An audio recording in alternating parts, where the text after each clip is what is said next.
A nurse from Tan Tock Seng Hospital who completed her vaccination in February has been diagnosed with COVID-19. As of May 4th, there are 40 cases linked to the Tan Tock Seng cluster. Why are people who have been vaccinated still getting infected with COVID-19? We speak to Dr. Leong Ho Nam, an infectious disease specialist, to find out why. Dr. Leong, how is it that vaccinated individuals still get infected? So if I've been vaccinated and I've been exposed to the virus will try to overcome the immune system and infect. If the immune system is on the weaker side, they'll infect, and depending on the amount of immunity there is, it will have varying severities. If I have a robust immune system with high amount of antibody levels, this will in turn block not only the first infection, but the second and third infections. Hence, you have heard of companies talking about having the third dose. When you have the first dose, you have this amount of antibodies. When the second dose, you have this amount of antibodies. When you have the third dose, you have high whopping amount of antibodies. These antibodies will be like a GPMG, general purpose machine gun, that will tear down all viruses, even if it's mutated. You see, at the end of the day, that we need to depend on the immune system to cope with these new viral adaptations. Eventually, COVID-19 will fade away as yet another common virus. What you're saying is the vaccination will not prevent us from getting infected? The vaccine, unfortunately, is not 100%. Other vaccines, chickenpox, measles, there are some failure rates. Vaccinations changes from a severe illness to a moderate illness, from a moderate illness to a mild illness, and a mild illness to no illness at all. In fact, if you look at those people who became infected despite vaccination, majority of them do not have any symptoms. They were screened and they were found to be positive. I see. So, does the effect of the vaccine stay in our immune system permanently? How I wish the antibodies would last on forever, but it doesn't.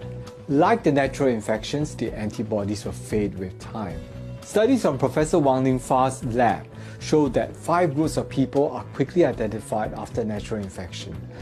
30% of them will have long-lasting antibodies, 30% will have short-lasting antibodies, 30% will have moderately lasting antibodies.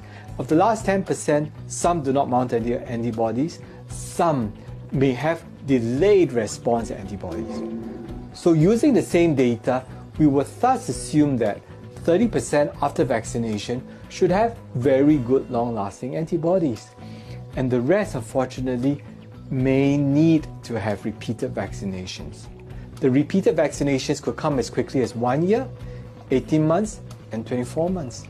So, how long does it take before we can see the effect of the vaccine?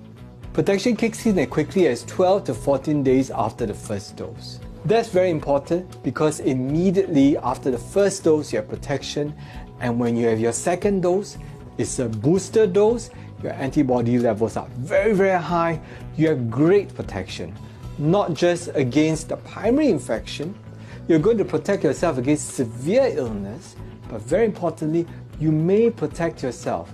You're very likely to protect yourself against the mutants as well. In that case, does the brand of the vaccine matter? Currently, we have at least 5 different brands of COVID-19 vaccines. They vary in efficacy. Some very good at 94-95%, some at 50 to 60%. In fact, if you look at the mutants, different vaccines would respond differently. Certainly, these are all made by different companies, and there would in turn be different responses. Different individuals would respond differently to these vaccines as well.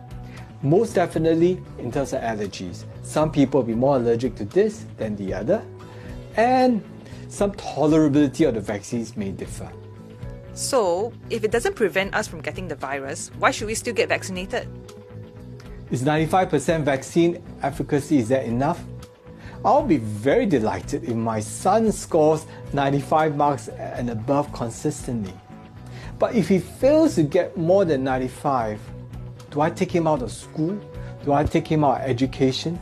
No, because even with 93% or 92%, my child is benefiting from education.